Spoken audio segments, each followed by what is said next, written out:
Good morning, guys. Yan.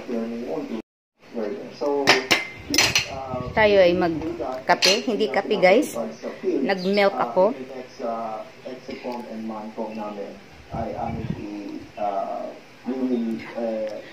Early in the morning. Umagang-umaga. Ito na ang buhay ng nanay. Daming ano. So, ang ginawa ko, guys, nag-fried rice ako. Tapos na yung fried rice ko, guys. Konti lang naman. Ayan. Nag-init ako nung tortang talong. Ininit ko lang dito sa sa oven toaster. Para medyo din siya medyo ma-fried. Ayan. Sa oven toaster ko siya ininit para medyo parang mapiprito mo ng kahit paano. Ayan. Ay, buhay nanay. Araw-araw, umaga, tapos check sa kanin kung meron pa. So, meron pa. Kagabi yan, guys. Ininit ko lang. So, bahaw. Ayan pang hitsura ng aming hindi pa nakakapaglinis, guys. Masyado pang maaga. Wait lang, guys. Ayan na naman. Takbo tayo sa tindahan, guys. Hi, guys. So, dito ako sa tindahan, guys. Yan ang ginagawa ko sa umaga. Habang bukas yung tindahan ko, guys, mayroon akong pinapakinggang balita. Para may ingay dito sa tindahan ko. Yan. So, nakikinig ako ng balita. So, yan ang aking gawain ngayon, guys. Balik tayo sa loob ng bahay. Balik tayo dito sa loob, guys, kasi ito ang senaryo ng bahay namin pag umaga, guys. Ang gulo. Hindi pa ako nakakaligpit, pero kaya kong ligpitin, guys. Habang nagtitinda ako, habang walang bumibili, lilinis lahat yan, guys. Yan ang gawain ng nanay. Ayun, so ito yung paninda ko, guys, na sobra. Ayan, nag-refill lang ako sa tindahan. So, punta ako ng bayan ng isang araw. Ayan, bumili ako ng isang garap po na sweet mix and fruit flavor. Sobrang mabenta sa akin to, guys. Maya ang niya, kaya napabili uli ako ng mga ganito assorted na gummies. Hapon, kagabi, guys, naman ako.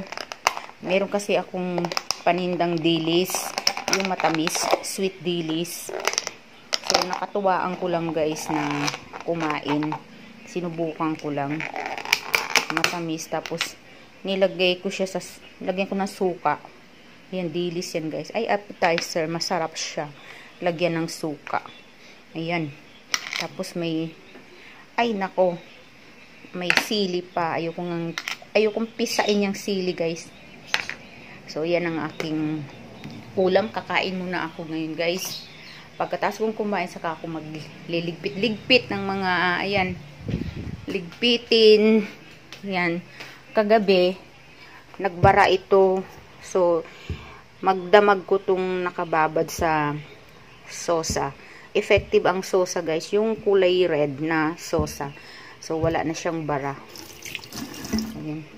Wala na. Kunting tubig lang, guys. Ayaw pumasok. Siguro nandito sobrang mababaw na yung barado niya.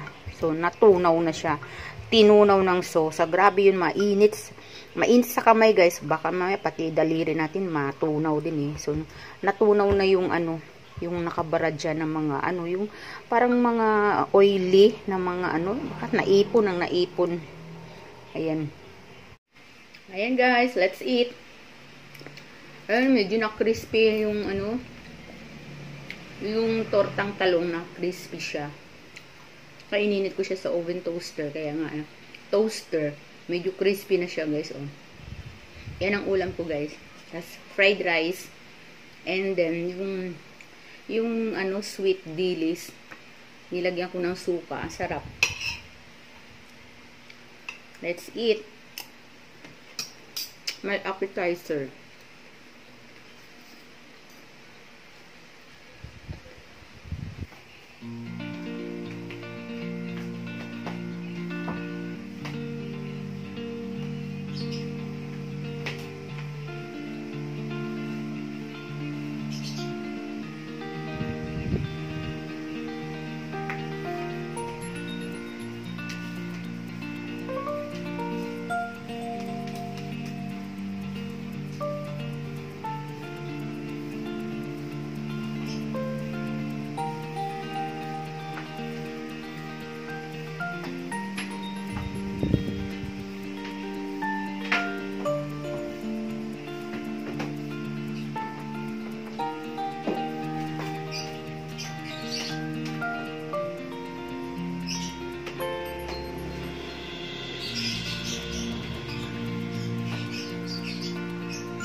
Guys. Ay guys. Ay, katapos na. Katapos na ako maglinis guys. Ayun yung everyday routine ko guys ha. Ganyan lang. Kaya medyo konti lang yung nalilinis kasi araw-araw naman yun. Iba yung general cleaning talaga. Yan lang. Basta maghapon nagulo yung mga gamit na yan. Yung upuan. Siyempre ginagamit. Yung mga pinaghugasan, ganyan. Ayusin lang din. Tapos mamaya ulit guys, magulo ulit.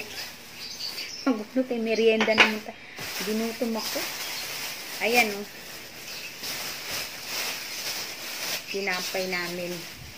Laki, buns. Laki. Ilang kaya? 1, 2, 3, 4, 5, 6, 7, 9. 9 piraso guys. Laki. Siksik pa guys, oh. Siksik talaga siya. Siksik. Ayan, siksik talaga guys, oh. Hindi kasi yung iba, diba? Walang laman sa loob. Walang laman. Ito, siksik. Sarap. Halatang bago. Halatang bagong luto. Oh. Nagutom ako kaya merienda tayo. Kalamang ko, ladies choice. Yung bacon. Paninda ko guys. Bumili ako sa tindahan ko ng palaman. Yan, masarap talaga ang bacon. Lady's Choice bacon. Kulang. Kasi malaki yung tinapay. Kaya kulang yung palaman na ilagay ko. Kalahati nito. Kalahati nitong palaman na to. Tapos yung kalahati sa anak ko. Nagtitira ako nito. 13 pesos lang. Yung kalahati lang ang gagamitin ko. Good for 1 tinapay. Good for 1 tinapay lang siya talaga. O, de yung ano, kalahati sa anak ko mamaya. Let's eat muna tayo.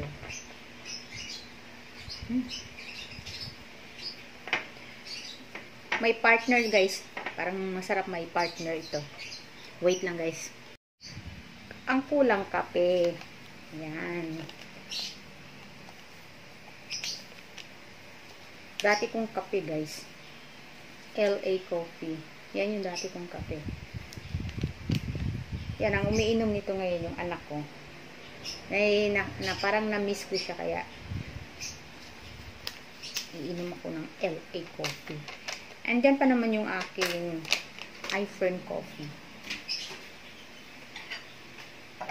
Sabi nila, yung LA Coffee daw, matabang. Maraming ayaw ng LA Coffee, matabang daw. Ayun yung ano parang nasa, kasi low acid siya. Parang yun sa may mga, mga acidic. Katulad ko may, reflux. Bawas talaga sa akin ng kape. Pero, ngayon lang uli ako uminom nitong LA Coffee. Try ko lang kasi na-miss ko. Yan. Ito ang kulang, guys, sa aking merienda. So, sa totoo lang, guys, yung tindahan ko, hindi ko pa na-display lahat. Kaya hindi ko siya din-display lahat, guys, kasi aalis din ako mamayang 12. Punta akong bayan. Kukunin ko na yung aking eyeglasses na pinagawa ko. Yan. Sana naman okay, walang problema sa eyeglasses ko. Kaya hindi ko din-display yung mga ibang paninda. Kasi sandali lang naman din ako doon. Pagdating ko, wala naman din tao. Para i-display mo, wala namang bibili. Walang tao. Ang ngayon, ang benta ko ngayon, puro sabon ngayon. Sabon, kape, noodles, pansit canton, yan. Benta ko ngayon. Asukal, tuyo, ayan, itlog, ayan. Kaninang, mga 7 na ako nagbukas kanina. Binuksan ko lang. Tapos yun na, naglinis-linis na ako dito.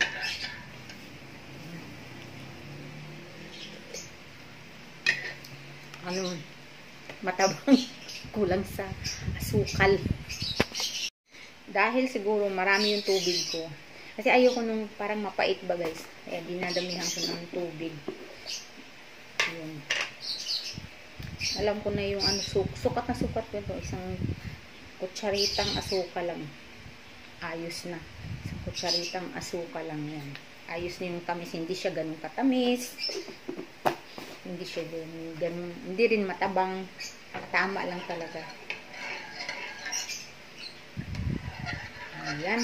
Pwede na tayo mag-almusal. Alam nyo, guys, ako lang gising dito. Lahat ng mga kasama ko tulog pa. Yung anak ko ngayon, wala silang pasok ngayon. Hindi ko alam. Tinanong ko nga kamo, bakit wala kayong pasok ngayon? Friday. Hindi ko alam. Kasi no, isang araw wala din silang pasok dahil signal number 2. Ayan. So, time check, guys. 10:40 na. Kaya pala ako nagutom.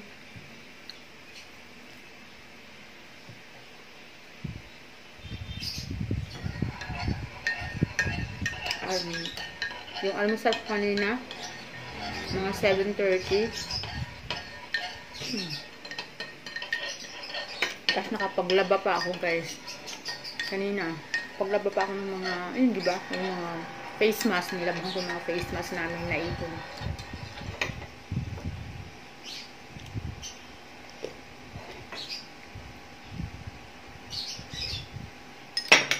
Yan, masarap na ang LA Coffee. Para sa akin, ha, masarap na. Yung iba ayaw ng LA Coffee. gusto na yung mga Nescafe Decaf, original, black, ganun, mga ganun, mga coffee ko, black, mga ganun. Alam ko ba, ba't ganun? Ayaw nila ng LA coffee, kaya walang bumibili ng LA coffee di sa wala naghahanap. Hindi nga daw masarap. Aywan. Para sa akin, masarap na yun. Ay, ako nga ang ayaw ko sa mga kape nila dahil ang tatapang, mapait.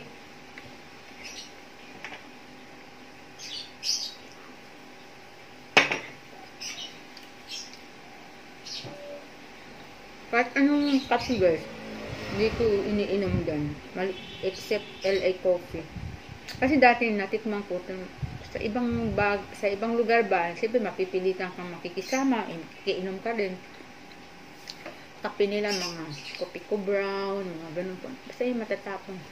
Mapipilitan ka rin. Pero, hindi na ako nag-ulit, hindi na ako uminom yan. O sige guys ha, tapusin ko na yung vlog ko. Total, eto na ako nakapag-rest na ako. Mag-i-edit pa ako. And thank you so much for watching. Sana nagustuhan niyo yung aking pag-share sa inyo, ang ating mga buhay nanay. Ang buhay ng nanay talaga ay tra-la-la-la-la. Ibig sabihin, masaya. Masaya ang buhay ng nanay. Yung typical na nanay, yung mga ako ay mga typical nanay na I love to do work inside my home. Ito. Gusto ko talaga yung nililinis yung bahay ko guys talaga. Yan ang gusto ko yung linis talaga ako, linis talaga ako. Kung may pagkakataon guys, talagang maglilis ako. Siyempre, meron akong ibang work. Pero kahit na may iba akong, may may tindahan ako, tapos nag-YouTube din ako, pero naisisingit ko pa rin yung paglilinis talaga ng bahay. Kasi wag natin pabayaang hindi nililinis ang bahay kahit na araw. Kahit huwag paabuti ng isang linggo bago ka maglinis. Nay, ang alikabok, grabe. Kaya ako everyday guys, talagang punas ako kahit yung kung saan ka nandoon lang na lagi mong nandoon ka sa sala, di ba? Lagi ka nag-iisa sa sala. Kaya ba, linisin mo kasi alikabok yan, everyday na alikabok, punas ng alikabok. Basta walis, kahit hindi mo ka mag-map, kung saka na lang mag-map pag talagang basta ang mahalaga, mawalisan mo, matanggal mo mga alikabok kasi nalalanghap mo yan. Pag daanan ng hangin yan, ang electric fan, naku, malalanghap mo yan. Kaya talaga, ito, payo ko sa inyo guys, everyday kayo maglinis ng bahay. Wag yung every other day. Yung siguro pwede yung CR every other day, yung linis sa CR, pero yung inuduro talaga guys, everyday yan nililinis talaga. Syempre kailangan malinis lagi yan, laging mabango yung mismong inuduro guys, at saka yung sahig. Yung sahig pupunasan lang talaga. Maintain yung yung dryness niya. Yung laging i-maintain yung tuyo yung sahig. Kasi pagkabasa, syempre hindi mo maiwasan na yung maapakan mo, tapos dudumi, magmamarka yung dumi. Opo, ayaw ko ng ganun. Saka diba, pag malinis ang bahay, mabango ang bahay, masarap magstay doon. Ayan, magstay.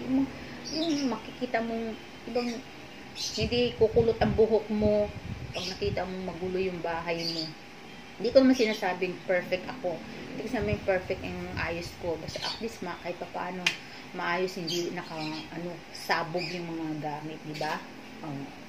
Lalo na sa kusina, sa CR, yan, kailangan talaga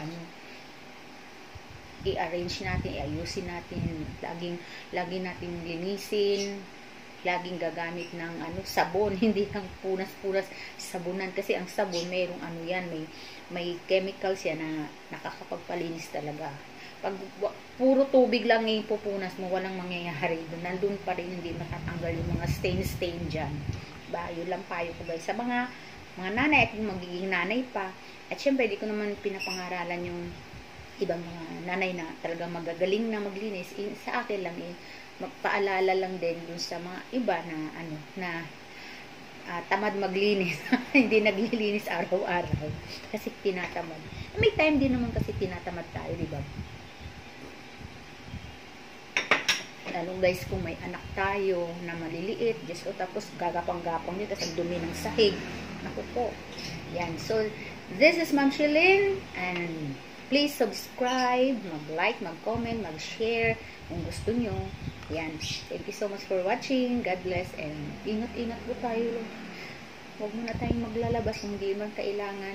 Kung lalabas man, doble ingat.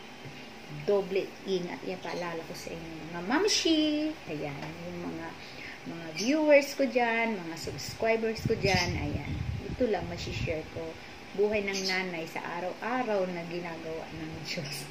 Wala tayong gagawa. Nanay na tayo eh. Diba? Thank you. Bye!